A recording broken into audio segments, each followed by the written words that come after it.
With the Pittsburgh Penguins struggling, we get an insider saying one player will be traded soon, and the fire sale continues in Pittsburgh. We're going to get into this and more later on in this episode. Before we start, I just want to give a huge shout out to everyone watching. If you're not a part of the 5,950 subscribers, we're trying to reach 6,000 by today, so make sure to go down and hit that subscribe button, and we'll keep you up to date on everything around the NHL.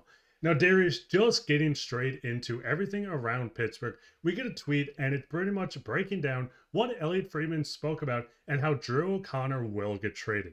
He kind of went into just talking about how Dubas wants to trade a guy like O'Connor and the possibility of maybe going out and getting someone like Nick Robertson.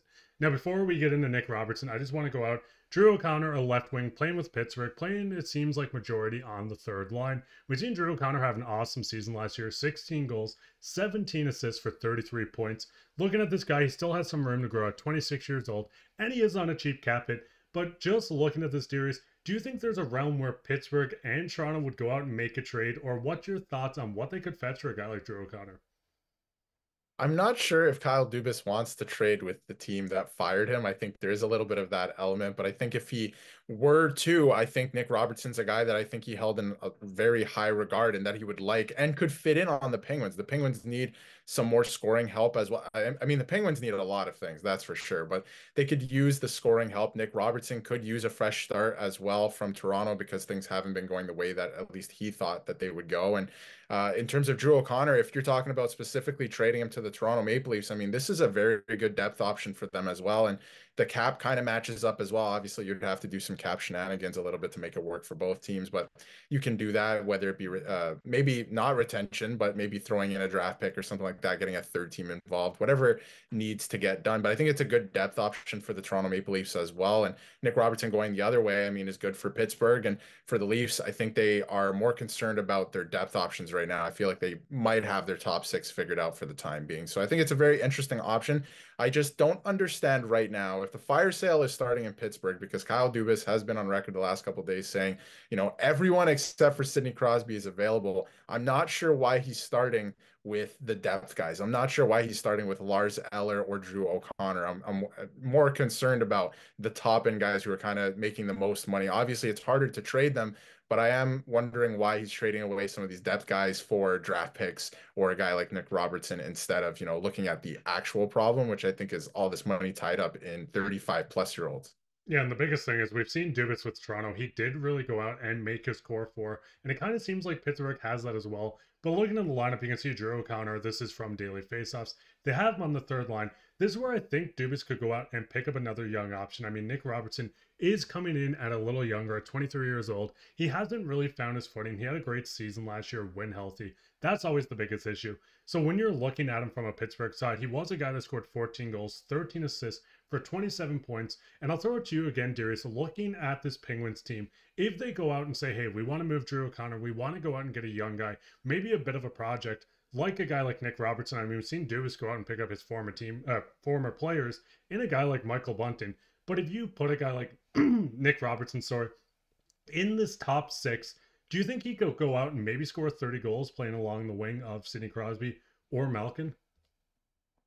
I think he could score 30 goals in Toronto if he was playing in the top six, but it hasn't been going his way. Maybe he can use a fresh start, like I said. And on the Pittsburgh Penguins, if you put Nick Robertson with Sidney Crosby, I think he would have no problem scoring 30 to 35 goals. Sidney Crosby makes a lot of wingers who probably wouldn't be in the NHL look very good throughout the years. So I think that's definitely an option. And looking at the lineup as well, like you brought up, Joe O'Connor is a third line center. That's exactly what I think that the Toronto Maple Leafs are missing at this point in time right now, a natural third line center, because they're kind of juggling their lines around a little bit. And especially their third line doesn't really have an identity right now. The rest of the lines, they've kind of found that mix, but the third line doesn't. So if you added in a natural center like that, I think this could be a good match for both teams, especially Nick Robertson. I think he wants a fresh start, and Pittsburgh needs some assets in return. And I mean, the thing is, they want to continue to compete, but they want to get younger as well. So I think this would work perfectly. I mean, Toronto gets off Nick Robertson. And by getting off him, I mean, there was a bit of tension going into the season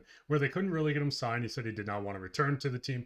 We've seen him come back on a one-year deal. So looking at the cap hits, you can see Drew O'Connor down towards the bottom. The cap hits are almost similar, so there wouldn't be too much money moving around.